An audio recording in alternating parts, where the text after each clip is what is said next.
Now, how much cursing can we get into A here? lot. It's in our tagline. We have cursing in our tagline. Okay, so you say these words, you have these interactions. I'm getting emotional thinking about No, it. okay. Actually, guys, it makes me feel great. Easy. It's just the normal person in the Ritter Ramsey double, right? So a normal one. Dental partners that break it's like a marriage, you know. It's a sexless marriage, right? Yeah, right. Like most marriages. Because when Ingrid asked the question, I was just maybe I knew you were holding back because I know You're living my best life. But you didn't see the bullshit of me going through. You show that one snapshot of that 160 seconds in your life, and that's why it's complete, utter bullshit. And the biggest problematic egos are the ones that say, yeah, I don't have an ego. So I was worried about Rob's answer because that's bullshit because we all have an ego. Says somebody else sees all the 24-year-olds. We see the 24-year-olds' grandmothers. And that's exactly right. You got a crooked smile. Well, that don't bother me much. You double over, working double time, you double tough. I'll just shine it up until the sun hit like a glare. I gotta dare. Get the fuck up out the chair. Meet Dr. Rob Ritter, a top Florida dentist, consultant for many dental manufacturers, and a sought-after speaker who's lectured around the world on cosmetic dentistry, implants, and digital technologies. Dr. Ritter is an expert in aesthetic dentistry and branding, and is the co-founder of Ritter and Ramsey in Florida, where they focus on making beautiful, natural-looking smiles a core part of everyday dental care.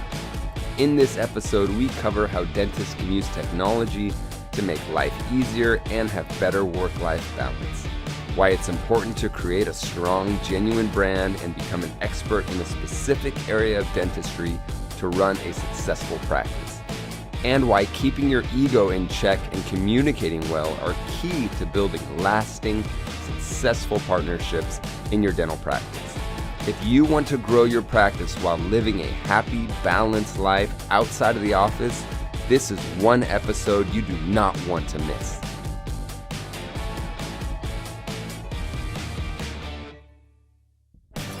Tired of bouncing between ClinChecks, refinements, and Invisalign bills? Serving patients is what you do best. Leave the back and forth to us. With TwoFront, you get to unwind, fully automate your Invisalign practice, and watch your patients receive the highest level of care without losing any control. From closing your patients to designing ClinChecks, managing insurance and compliance, your TwoFront team does it all. Think of it as a splash of simplicity. Use one simple platform to have full visibility of your patients in treatment. Dentists and orthodontists across 150 practices have jumped in, seeing their Invisalign production soar without adding any extra chair time. TwoFront members have seen a 350% increase in production, adding over $100,000 in profit to their bottom line. Whether you're on the court or in the office, TwoFront helps you ace your goals. See how TwoFront can transform your practice. Visit mytwofront.com/Ingrid to book your demo and dive in today. Welcome back to The Happy Dentist. Today we are very excited to have Rob Ritter on our show. Christian, you know Dr. Ritter way better. Please do us the honors and introduce him. So we are completing the team. We had Ramsey here on a previous episode and now Rob. So we have Ritter and Ramsey complete. And as I mentioned before, we were trying to find a way to introduce him. And I said, easy. It's just the normal person in the Ritter Ramsey double, right? So a normal one. But it doesn't mean he's not as interesting as Chris. And I'm sure the discussion will be amazing because he has many great insights that I always loved to listen and learn. You're very kind. Known you a long time. So yeah, it's great to be here with all of you. Yeah. I have to say real quick, Rob, that the first time I met you and Ramsey was in Hawaii, and you came up to me and you said, I saw you speak at AACD. I love what you were talking about. I know you did this and that with Pascal. Like, we're very excited to see you. And you guys were so nice to me. And I was so new to the speaking world and, you know, publishing my research.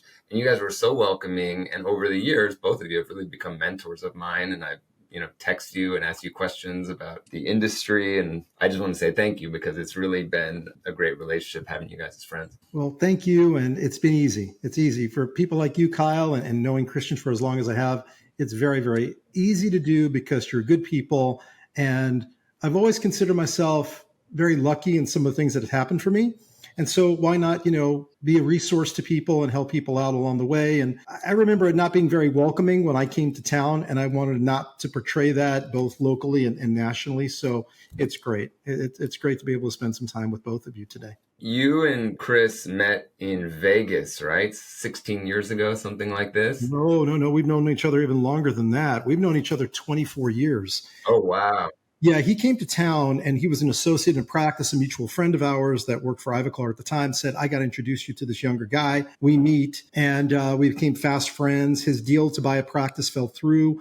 My associate, who I knew was not going to work out long-term for me, gave me notice. And then I went over to Chris's one night, and his 10-month-old was asleep in the crib, and said, how would you like to come in and be my associate and eventually be my partner? And literally that was on a Thursday night. Tuesday night, he is my associate working in the practice. No way. Oh, yeah. And then 4 years later, we built this office and this facility here, and we've been doing it for 20 years, ever since partners. So it's a total of 24 years. Amazing. And I know you guys get asked this question a lot, and what is the secret to maintaining a partnership? Because you see so many dental partners that break up. It's like a marriage, they break Well, it's up. a sexless marriage. It's a sexless marriage, right?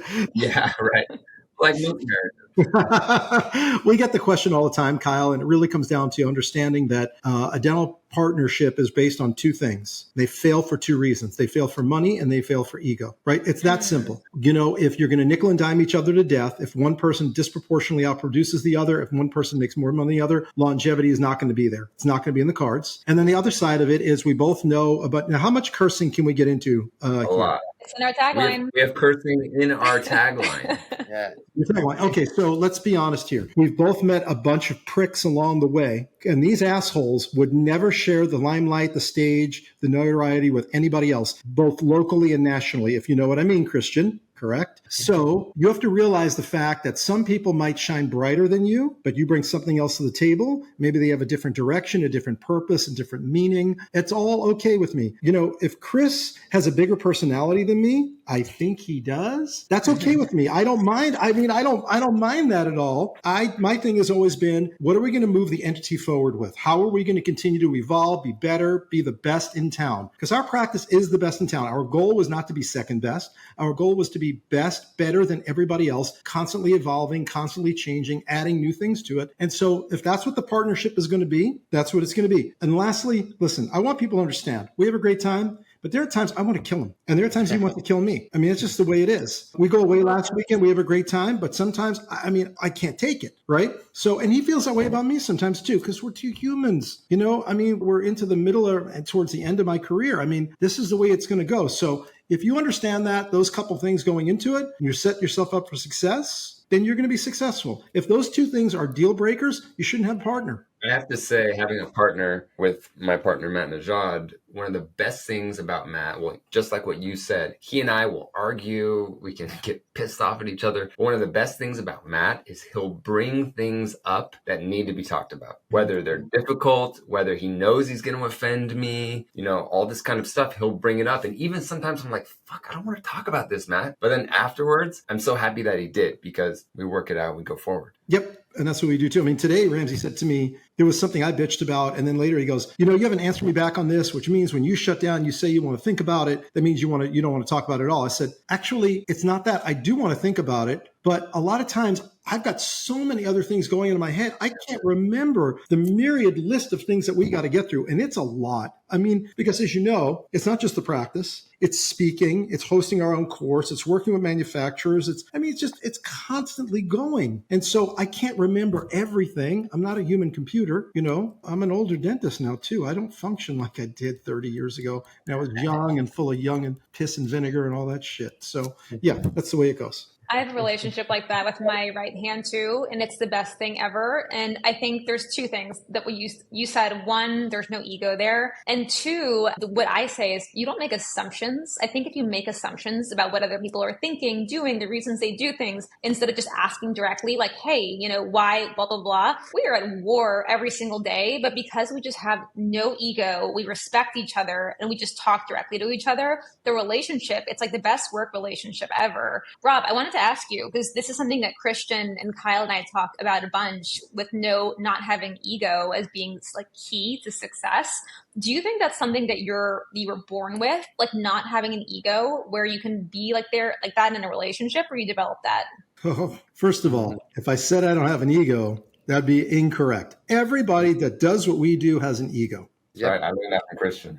Now, some of them don't fit in a room. Can't get their head through the door, right? Can't get their head through the door. And some of them have to compartmentalize it to be able to squeeze through the door. I have an ego. Now, my ego, quite honestly, has gotten smaller through the years, though, because I kind of achieved what I wanted to achieve. I never had these grandiose thoughts of being, X, Y, and Z. So for me, I've kind of achieved what I wanted to do. And so my ego, I think, has gotten a little smaller. I think my partner's has gotten a little bigger. And that's okay. It's not a negative. It's true. But that's his thing, too. And that's his thing. And I'm okay with that, right? So I kind of know that about him. And I think it's more important to him at this point in his life than it is for me. So I'm okay with him getting more spotlight than me. My thing has always been, I started out walking into a room of very, very high-end dentist at an Ivoclar retreat. And I remember looking in the room thinking, I don't belong in this room. I don't. I'm the smallest guy on the totem pole. And I said, I don't belong here. And the person who invited me said, that's great. Go sit the fuck down. And, you learn and you grow from that experience. And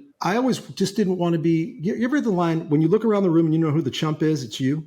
Yeah. I never wanted to be the chump in the room. And so I always strive to be better. And along the way, I've done a lot of things and picked up maybe some accolades. And my ego has grown proportionally with that. But now that I've achieved certain things and goals, it's not as important to me as it used to be. I don't want to be completely disregarded.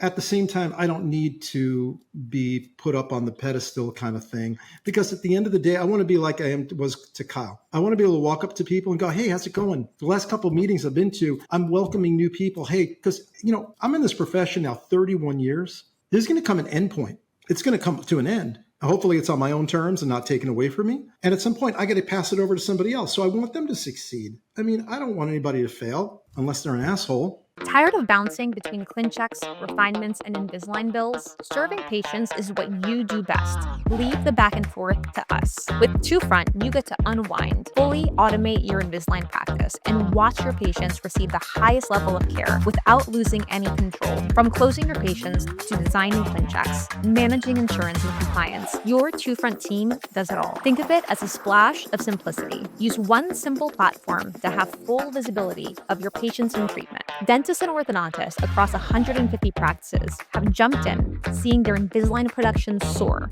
without adding any extra chair time. TwoFront members have seen a 350% increase in production, adding over $100,000 in profit to their bottom line. Whether you're on the court or in the office, TwoFront helps you ace your goals. See how TwoFront can transform your practice. Visit mytwofront.com/Ingrid to book your demo and dive in today. And Rob, what you and Chris did for me, you guys probably don't know how much it impacted me and gave me such a great early experience with, people that were much more successful and much further along in their career than me. It really was a big deal. I've never really told you. It was a big deal for me. I didn't know that. You see, it's funny. You say these words. You have these interactions. I'm getting emotional thinking about it. Okay. I'm actually, guys, it makes me feel great because I guess I had a bigger impact than I thought. You spend time with people, you don't really know when you're having an impact with them immediately. And you don't think that the words that you share with them are that impactful until later in life. And I find out years later from Kyle that I somehow made an impact in his life. And look at what Kyle has become. I mean, I love to see that, especially for great people. I love having these experiences with great people. And the other people, I just don't want to be a part of them. I don't want that in my life. I don't need it. I don't want it. I just stay away, stay far away. That means a lot to me, Kyle. Thank you so much. Thank you. Yeah, that special moment. And I think you nailed it on the answer about ego, because when Ingrid asked the question, I was just, maybe I knew you Rob were holding back because I know. she's But there's a gonna catch difference. I guess, Christian, to me, there's a difference between like humble confidence and ego, right? Like everyone here, it's like when you get those accolades, you're still humbly confident. That's the problem. The problem is it's not having an ego. And the problem is not even having a big ego. The problem is not controlling it, not acknowledging it. Not having the awareness About it, right? We all have, and the biggest problematic egos are the ones that say, yeah, I don't have an ego. So I was worried about Rob's answer, because maybe he would say, yeah, oh, thanks, Ingrid. Yeah, that's true. I don't have an ego and blah, blah, blah. And that's bullshit. That's bullshit, because we all have an ego. And if you like to lecture, and I know that Rob likes to lecture, you need to have an ego, because you want to be on stage, you want to share, you want to inspire, right? You don't want to be in a forest living alone by yourself, or being a monk in the mountains. So you have an ego. And sometimes among top dentists that are speakers, the egos are huge. And that's not a problem if you can control it. It's a never-ending exercise that you need to do every single day. And Rob is a master on that, because he never allowed his ego to get in the way of being an ethical, nice person. And I love Rob the same way that I love Chris. I may be a little bit more similar to Chris in certain things. And I can say, the ego has got into his way a little bit stronger and sometimes harmed him, right? Because of lack of awareness. And many mistakes that I did in my life was because at that specific moment, I was not aware of my ego. I agree. So well said, Christian. So well said. Can I ask something? How do we define ego? I think we are kind of unofficially talking about the ego from one specific definition. I think there's more than one definition, right? There's probably the scientific, psychological, correct one, but we are talking about the ego in terms of when your selfishness and becomes bigger than your perception of the outside and you're full of shit, right? I think of it as self-awareness, because I think there's positives and negatives to it. So it's just awareness, being able to think outside of yourself, look back at things you did and reevaluate if it was the right thing to do or the right way you said it, or did you let your amygdala take over and hijack what you were thinking? Mm-hmm. So yeah. I'm sorry, I was going to add one more thing to that. I think also, this is so multi-layered.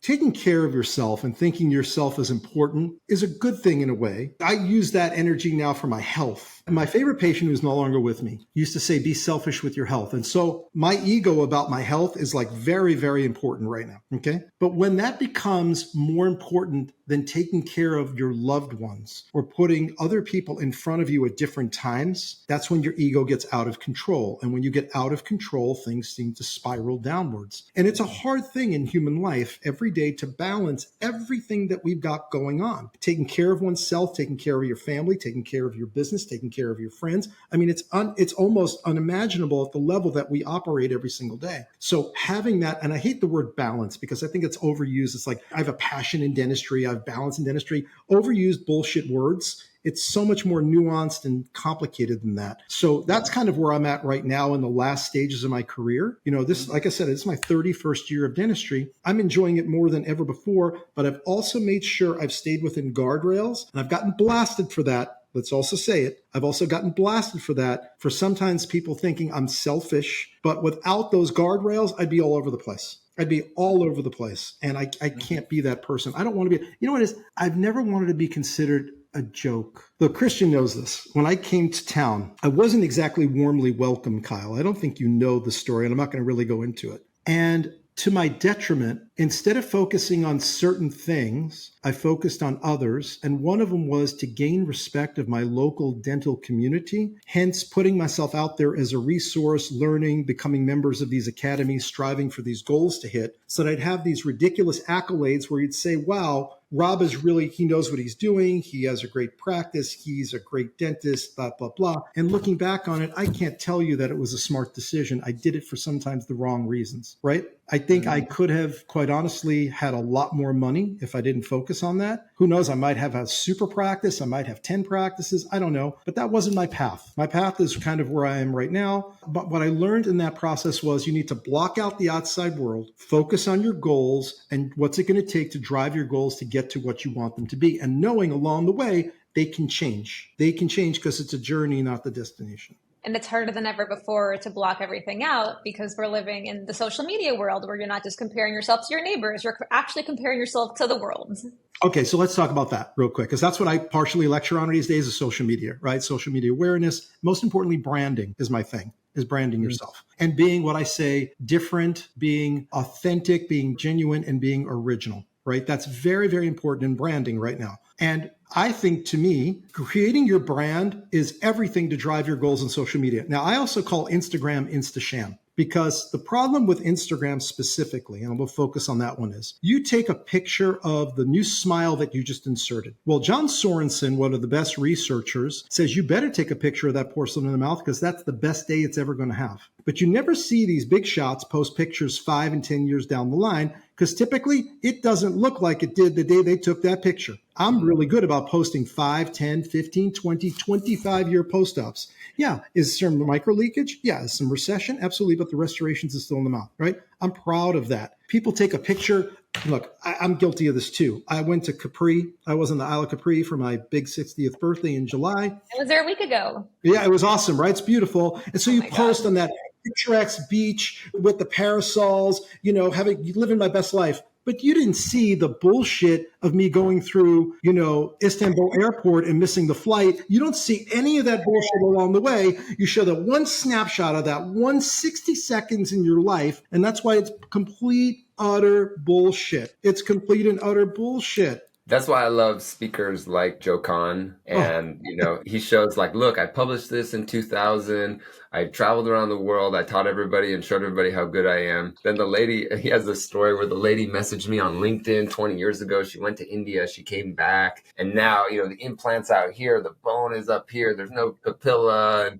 That's what it is. And he's the best at that, right? I just saw him a couple of weeks ago. He was at the AED and he showed that lecture, and it's so great because it makes you feel like, if this happens to Joe Kahn, it can happen to anybody. It's like the professional golfer. You see some guy go out there and shank a 7 in a professional golf tournament, and you're thinking, well, if that guy hit a 7 on that shot, what chance do I have? I have no chance. Zero chance. Okay, what else are we going to hit?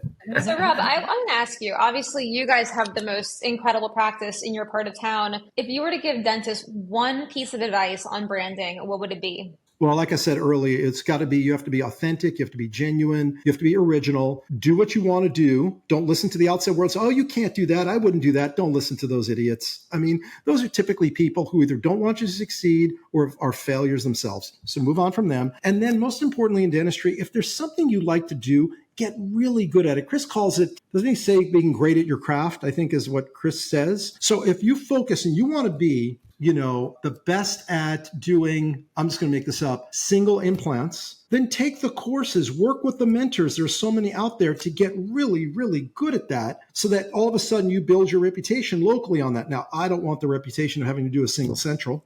Coy says you don't make money on that, you build a reputation. And I don't want that reputation, right? I don't want it. So, but whatever you like to do, drive that goal, and whatever it takes to get there. If it takes you extra classes, extra time, extra money, it doesn't matter. It's part of the journey. Enjoy it. There are going to be ups and downs like anything else in life. And so we put ourselves out there as the best at what we do. But remember, we're also very small in focus. I don't take teeth out. I don't do grafting. I don't, do what Kyle learned to do. I don't do any of that. My focus on restoring the teeth from the gum, from the gum up. And so for me, I've taken so many courses on occlusion, aesthetics, digital technology, all of those different things that put together the package so we become unconsciously competent and so good at what we do. It's almost like we're coming in and we're not really working. It's almost like a hobby. And when people feel that, you just exude that confidence, patients just relax in the chair, they deflate like, oh, this is why I'm here. I say it all the time. This is why I'm here, Dr. Ritter. I didn't feel the injection. That technology, the last 2 dentists I had, I've never seen anything like that. Your office just runs better. Your team is so nice. They knew who I am.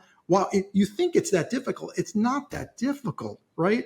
It's not. Now, Rob, I use you and Chris all the time in lectures a lot when I'm talking, and I talk about how you don't need to do everything, but you need to understand everything. It's something Christian talks about a lot of time, right? You guys have a restorative-based practice. You do restorative dentistry, right? Doesn't mean you don't understand airway, you don't understand ortho, you don't understand perio. You guys have that, but you've chosen to do what you like to do, what you think you're good at, and have amazing relationships with specialists or other GPs or whoever. And still the patient gets comprehensive treatment, but you've chosen to pick what you want to do and what you like to do. And that's what we did. And then actually that's the focus of our course. So the problem also on that, Kyle, is you go take these, look, you go to Pankey, Spear, Dawson, Coyce, and you spend $30,000, $40,000, $50,000 and learn from these wonderful people. And they're all great, right? The problem we've noticed is you go back to your practice, you have this incredible wealth of knowledge, of very, very well-defined, from perio to ortho to all that things. And then you go back and nothing changes.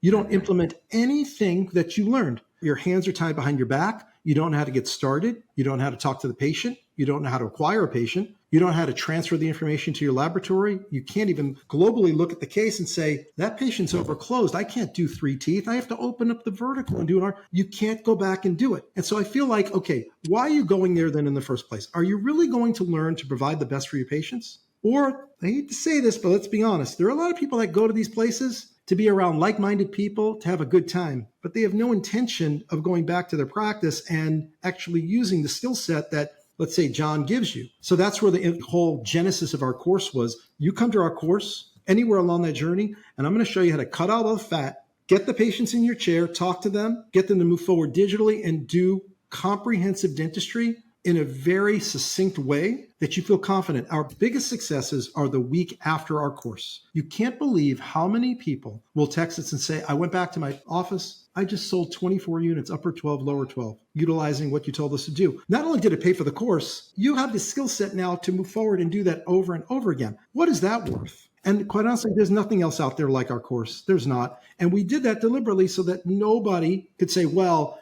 you just copied such and such. No. There's nothing out there like what we do. Nothing. Well, Rob, I know we're about to wrap up, so I want to make sure that we have enough time for one more question. Christian, did you have something? I wanted to, on the topic of, since I know it's a topic that Rob has been talking about since many years, that social media and digital marketing and branding, as you said. I actually remember the first time you were putting the first lecture about this topic, that I went down to Florida to help you guys put the lecture together and so on. And we were defining the niche, right? That Chris wanted to talk about the digital workflow. And you said, I can talk about so many things, but I think I can differentiate myself and get to speak to study clubs by talking about social media and digital marketing that at the time was starting. And I noticed that recently you guys drastically changed your marketing strategy, branding, and social media style. You've been into these topics for more than 10 years, and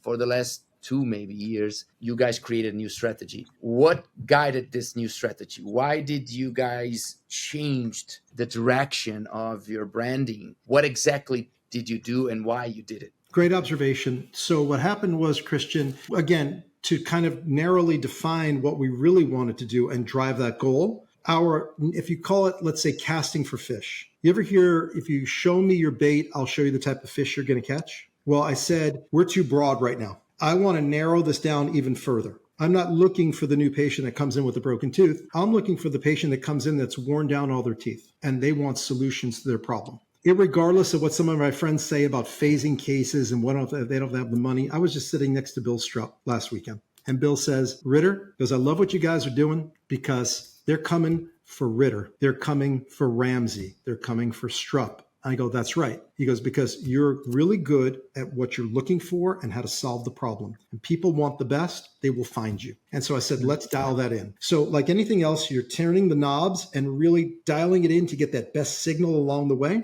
And so we said, let's focus specifically on that type of dentistry. Let's change up the business model. Let's change the type of marketing that we're doing and the avenues that we're going ahead and releasing it in. And let's throw that out there and see what we're getting. And guess what? It's done incredibly well. Now, having said that, I want to make sure we are not the veneer practice of Florida That's not what we want to be. We don't want to do, veneer after veneer after veneer. That because unfortunately where we live, Chris had a great line last weekend. Says somebody else sees all the 24-year-olds. We see the 24-year-olds' grandmothers. And that's exactly right.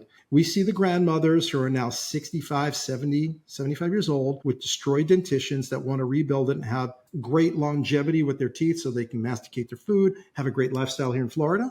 And so we said, let's drive that goal. And that's exactly what we did by using videos, putting it on different social media channels, and really doing different touchstones to get people to notice it and set us apart from everybody else. Christian, across the street from us, there's 5 dentists in the building. I've never met one of them in 20 years. Not one. I couldn't tell you what they look like. Nobody's come next door to introduce themselves. It's incredible. I mean, really, it's an unbelievable. Where we live is so, I could spend a half hour just talking about where we live and the dynamic around here. So we have to be different and better than everybody else. And we are in that narrow focus. I can't tell you that somebody down the road is not doing great implants that's a general dentist. That'd be unfair. I don't know if that's the case, but I'm not looking for those people. I'm looking to provide a very specific skill set to the people in need. And that's kind of what we did. And I think we've done a really nice job of dialing that in. And you know what? It's a work in progress too. We're always changing the dials a little bit. And as the ship goes a little off course, you have to turn the rudder again to get it more on course and keep driving forward, because it's nothing about the past. It's all about the future and where we're going. And, I want to just say, Christian, what you did for me and Chris years ago to show us so many different things and open our eyes to digital technology. We're 100% digital. We do all the digital planning. We're just so much going on right now because of you, and what you've done for the dental community in itself is great. And Kyle, back to you. What you've done for mental health has been so